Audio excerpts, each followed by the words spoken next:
Hey guys, we just wanted to give you a little backstage peek at, how we came about making this thing. I'm sitting here with Joshua, our Hello. brilliant David that we got for this. Joshua, just give him your full name because I forgot your last name. Don't use that! Good night, everybody. He's writing about David. This better be good. This better be like this. Chris got better have wrote this. If he did not do David honor, I'm out. You ready? This film specifically takes place the moment David sets foot on the battlefield. There's this strength that erupts while you're reading. We have the challenge of having to change people's expectations then and there, and that is because ultimately David is not an underdog. David is a tool being wielded by God. You realize that there are two different wars going on in this one moment.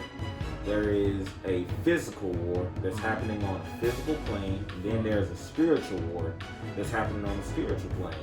And that leaves room for a character in this to have ignorance, and Goliath is that character. If we were to be transported back to that time, we would literally see two men on the field, one small, one big, and it's like, well, yeah, that's gonna end. Put my money on Goliath because we see it from the physical plane. Showing this formed, organized, humongous invading army of the Philistines who have chariots, they have iron weapons, they have bronze armor, they have their kings, they have a freaking huge champion who has a sword specially made just for him.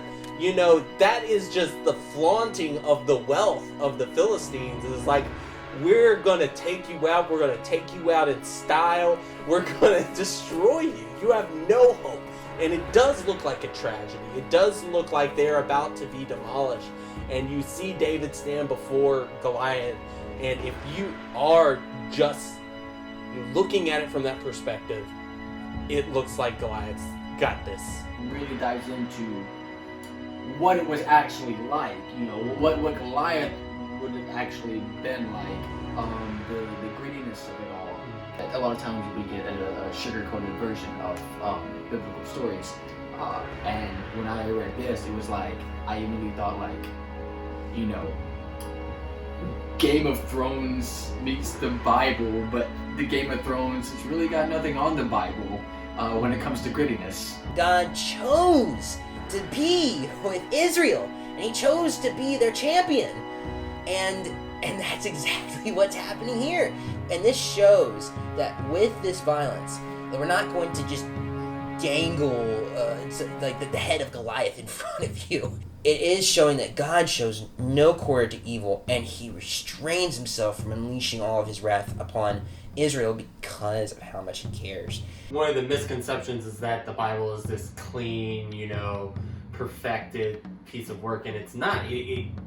It's talking about real life, and so therefore it shows real life, and that's part of the grittiness is there, is because real life is dramatic, real life hurts, real life doesn't look pretty all the time. I always kind of saw him as this more meek, good things just happen to him, whenever he had his victories and stuff. From the moment that David is anointed, God comes and resides with him. And so David is the only man in the world who is walking around with God with him. Well, it makes sense that he would show up that day and is like, all right, I can take it. You see these two paired up like, no, he's not going to. But that this guy has the confidence to say that is intimidating in itself. The moment he sets foot on the field of battle to face Goliath, he is solely dependent on God.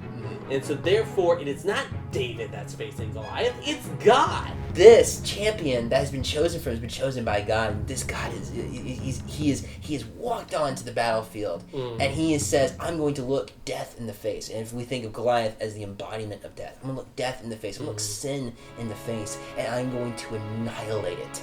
And I'm going to show it in front of all my people that you are safe, and I'm going to show it to all the people who so much want to dare go up against me, that this is where you will stand. I think it's been our whole journey up to this has been, no matter where this lands, we're going to honor God with it.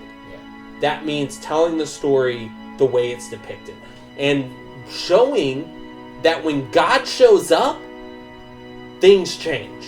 Every step of the way has to be glorifying to God. If we are at any point in this project saying that, man, we did an awesome job, it's going to fail. It's going to fail.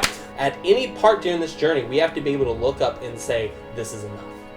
If this video is the most that you ever see of this project, you will know that for me and Seth, it is enough.